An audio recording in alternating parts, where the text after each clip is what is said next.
Now we will start the discussion sessions, and I will open three questions for now to all participants. If you would like to ask the questions, you can use the raise hand feature, and you can use both Bahasa and English to ask the questions.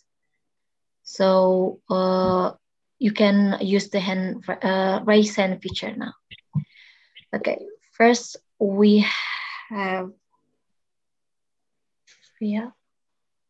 Okay, the first questions will be given to Pak Frial Ramadan, and then the second one will be given to Pak Acep and Pak Rusli Palu. Yeah, Mangga, sorry, for Pak Frial, the questions.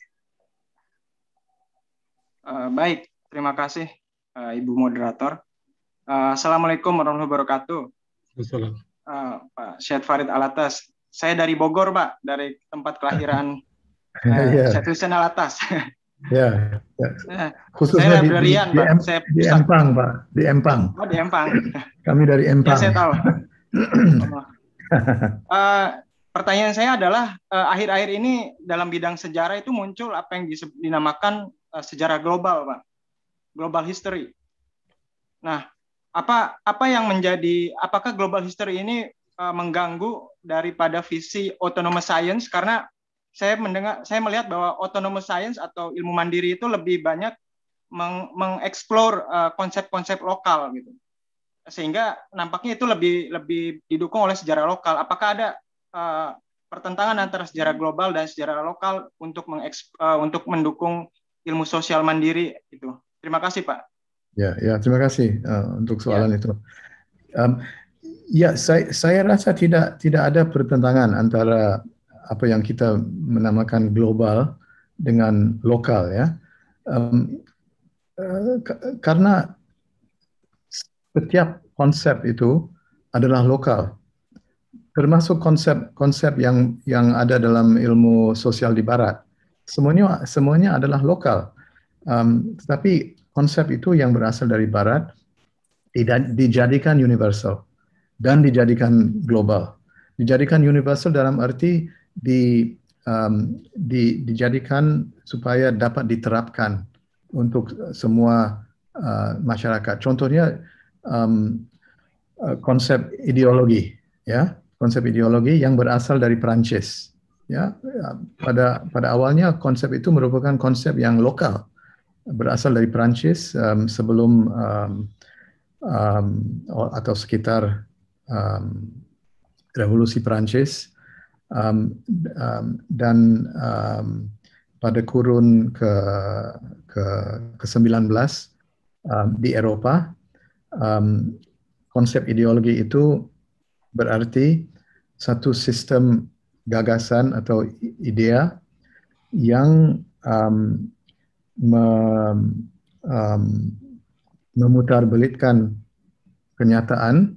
Dalam proses memutarbelitkan kenyataan, ia memajukan kepentingan golongan yang mempunyai gagasan itu. Itu yang dimaksudkan dengan ideologi. Ideologi itu tidak sama dengan idea, ya. Bukan setiap idea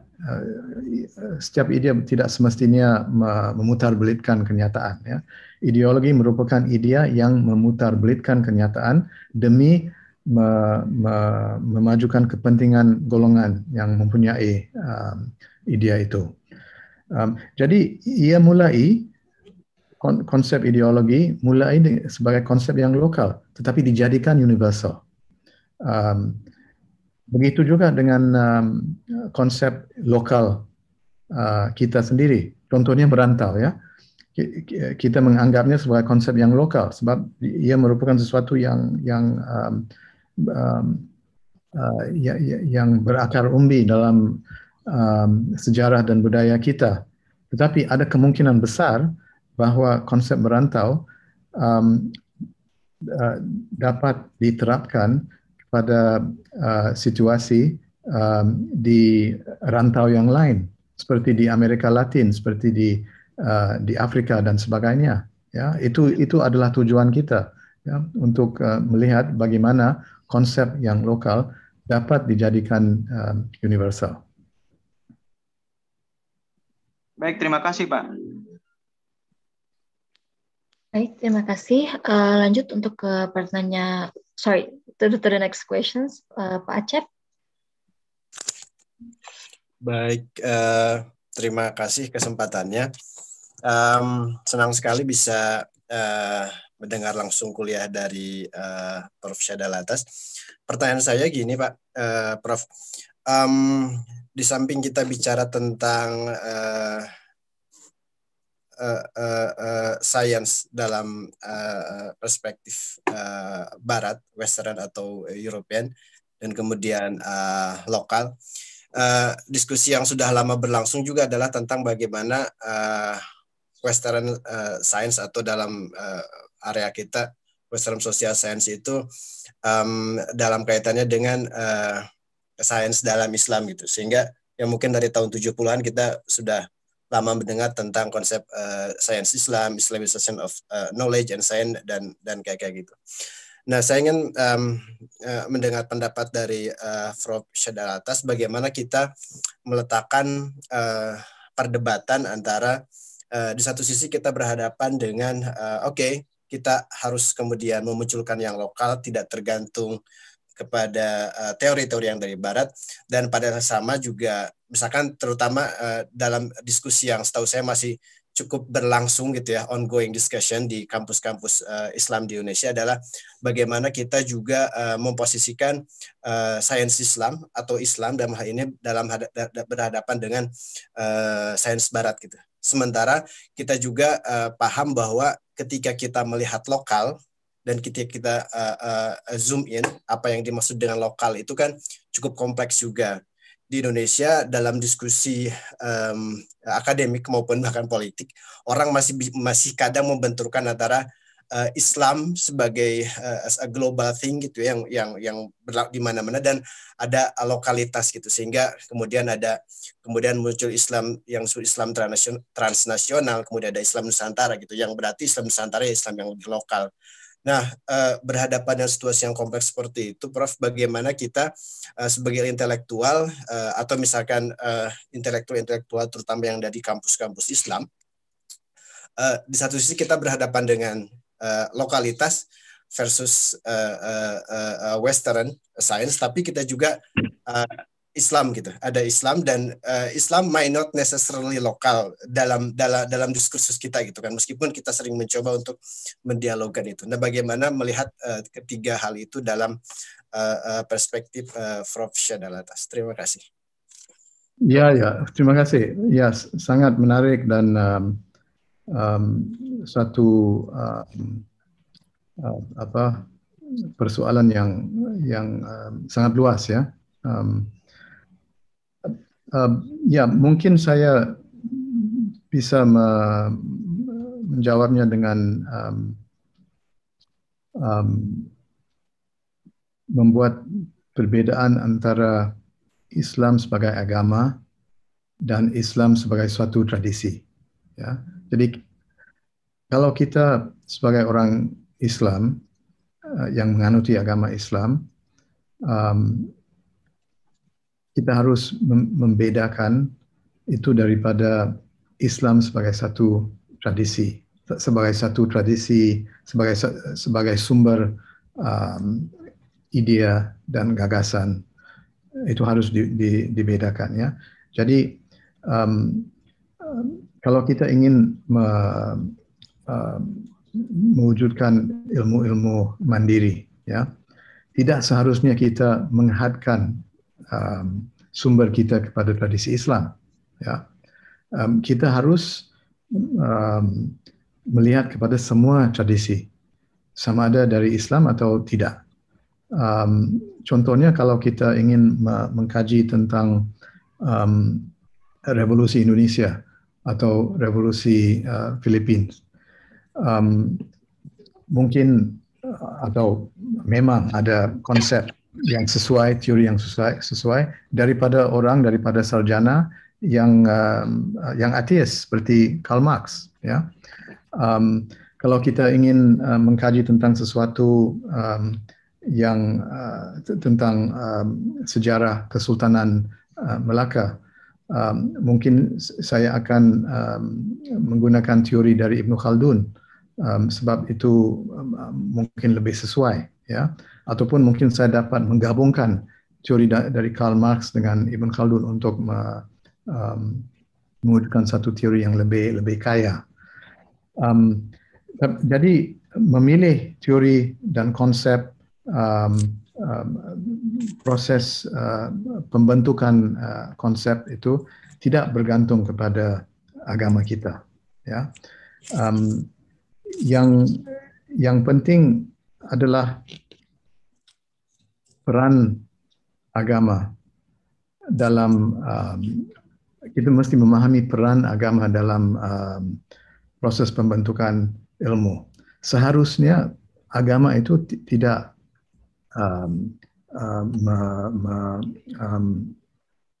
mempengaruhi proses pembentukan konsep, ya. Tapi agama itu mempengaruhi agenda penelitian kita. Apa sebab kita ingin meneliti tentang sesuatu, ya?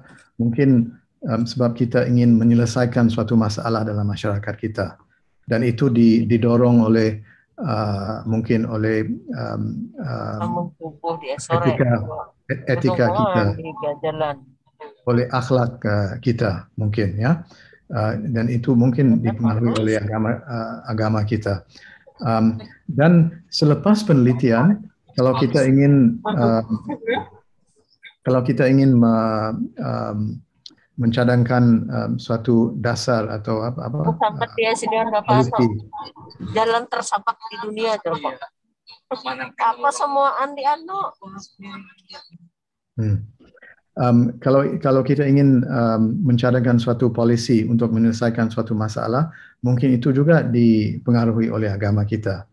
Tapi dalam proses pembentukan teori dan pembentukan konsep, agama itu tidak seharusnya mempengaruhi proses itu. Sebab agama itu, terutama sekali Islam, tidak menentukan satu epistemologi yang begitu sempit sehingga itu akan mengarah kepada suatu konsep atau satu metodologi, ya. Contohnya Islam, walaupun Islam mempunyai suatu pendekatan, satu pandangan mengenai epistemologi, pandangan epistemologi itu tidak begitu sempit sehingga ia menentukan bahwa kita sebagai orang Islam, sebagai ahli sains sosial Islam, seharusnya mengikut atau menerapkan metode rasionalisme atau metode empirisisme dan sebagainya. Ya, Islam tidak menentukan tidak menentukan metodologi dan tidak menentukan konsep. Pemilihan konsep itu berasaskan kepada kesesuaiannya, bukan kepada sama ada konsep itu berasal dari tradisi Islam atau tidak, ya. Jadi kita memilih, katakan kalau kita memilih untuk menerapkan teori Ibn Khaldun untuk memahami masyarakat mengembara di kalangan orang laut pada zaman Kesultanan Melaka, ya. Kita memilih Ibn Khaldun bukan karena Ibn Khaldun adalah orang Islam, ya. Bukan karena dia adalah dari tradisi Islam, tetapi kita memilih Ibn Khaldun karena kita mendapati bahwa konsep asabiah Ibn Khaldun yang berasal daripada konteks padang pasir di Timur Tengah dapat diterapkan untuk memahami cara hidup dan kuasa politik orang laut di Nusantara. Itu sebabnya. Itu kriterianya. Bukan sama ada dia Islam atau tidak. Ya. Jadi pada umumnya saya memang tidak begitu setuju dengan pendekatan Islamisasi ilmu. Ya. Kalau yang dimaksudkan dengan Islamisasi ilmu adalah Islamisasi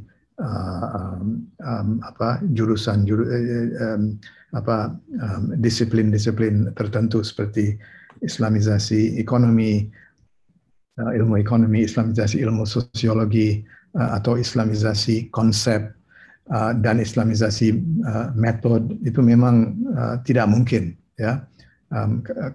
Contohnya metode rasionalisme atau metode deduction atau induction, memang tidak wujud. Islamic induction atau Islamic rationalism, itu semua tidak wujud, ya. Terima kasih, Prof.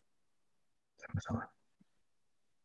Okay, thank you. Now to the next questions, Pak Rusli. Yeah. Thank you, the moderator, Ms. Farah Zahra, and honorable speakers, distinguished speaker, Prof. Syed Farid Alatas. I'm going to come up with the question in English, Prof. Syed Farid Alatas. Prof. Farid Alatas is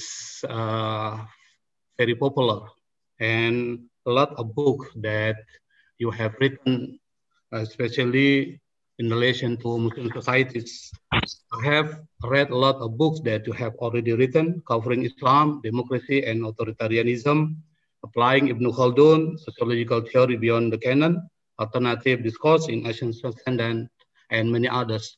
Prof. Syed Farid Alatas, I'm just curious about the way you do some research. My first question is dealing with the issue based on your experience, Prof. Farid Alatas, as a researcher. What are the major problems and challenges confronting you in doing some social science research, especially in relation to the issue of contemporary Muslim society nowadays?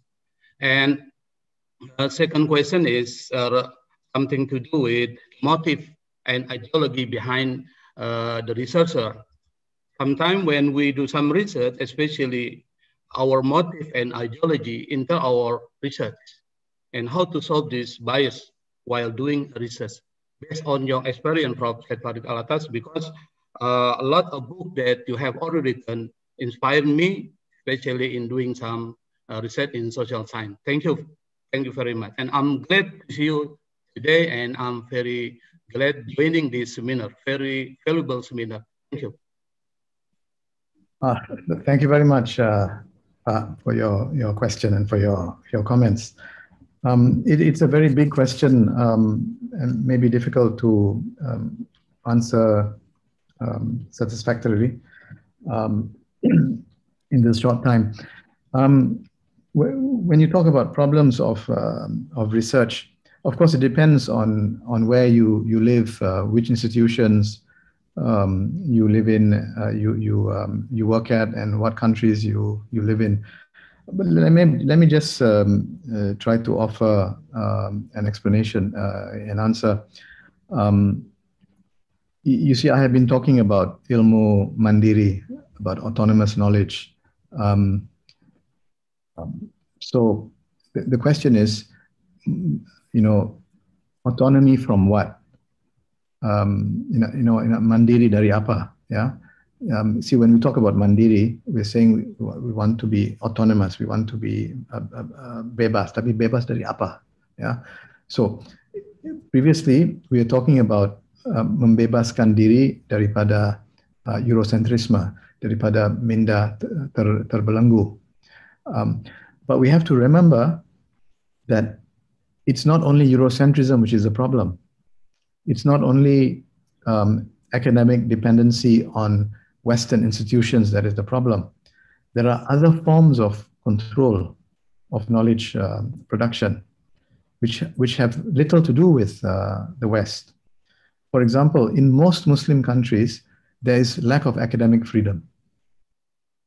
You are not, the scholars in the universities are not free to do research. They're not free to be critical. There are, in some countries, there are very serious problems. Academics are put in jail. Journalists are put in jail. Writers are put in jail.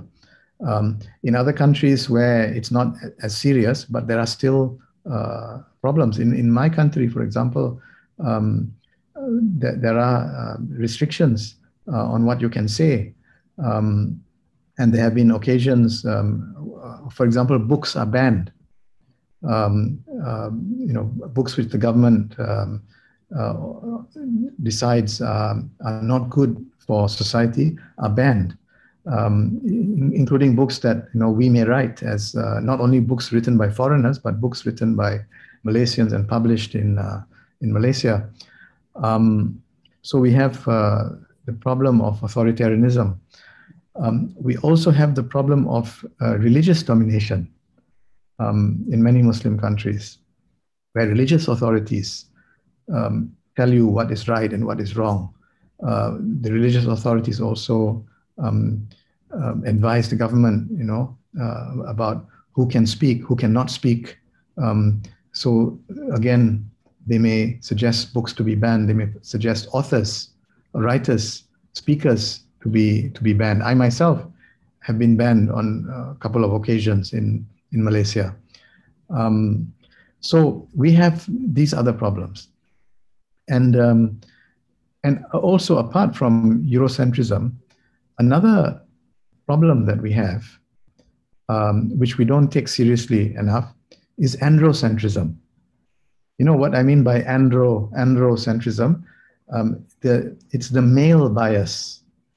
So it's not only the European bias, but it's also the male bias in knowledge production. So even when we say that we must take into account, we must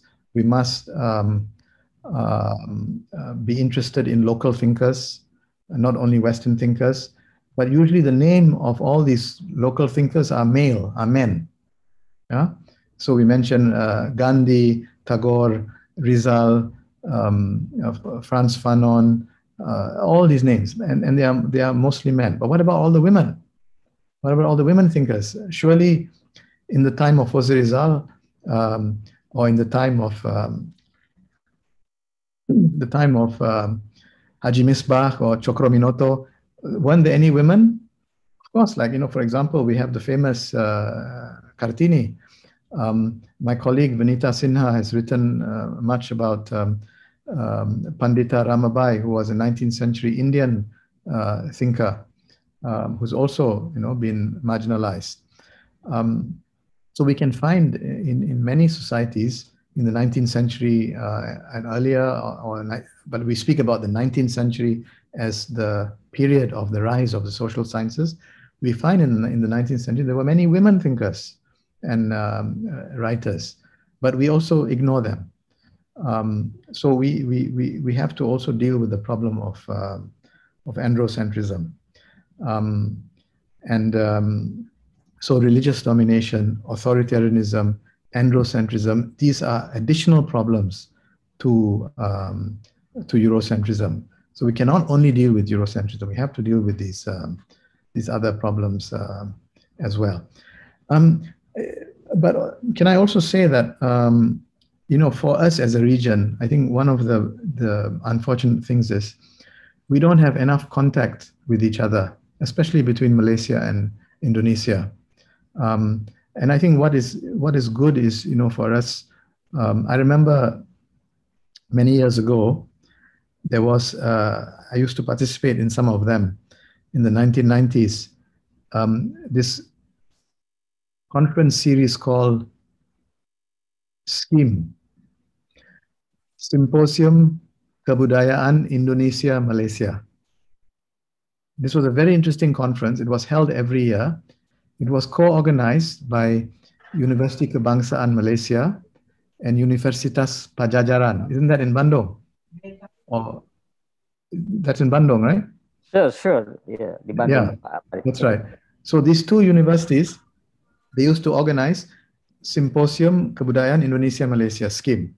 1 year in Malaysia, 1 year in Indonesia. And it brought all the scholars from Nusantara together. And we spoke in Malay, in Indonesian, and we spoke about these issues. But I don't think this conference is organized anymore. I think we should revive this kind of conference to create our own world of academic discourse, so we can speak in Malay, Indonesian, not because we are nationalistic, but because we want to use the language as a source of ideas, and we want to develop, our language as the language of social science. So I feel, these are some of the issues. Now we are oriented towards the West. We go to to the Europe, to the UK, to the US, to Australia for conferences, and there's little interaction, and we don't write in each other's journals, right? Malaysians don't write in Indonesian journals in Bahasa. Indonesians don't write in Malaysian journals in Bahasa in general. So these are some of the issues that I think we need to deal with. Yeah, thank you for Farid for this answer. And next time I'm going to invite you to come to Palu, Sulawesi Tengah, to deliver some speech or something like that. Thank you. Thank you very much. Thank you. Jazakumullah khair. Okay, thank you very much. We have actually lots of questions. A lot of people are really interested in participating in these discussions. However, we have a very limited time, and the discussions time for these presentations is over. And now we thank you to Professor Tas for providing us with a great knowledge. And I hope we can have a chance to hear another presentations from you. Now we are going to the second sessions and move to the second keynote speaker, Mr. Iswanda, PhD.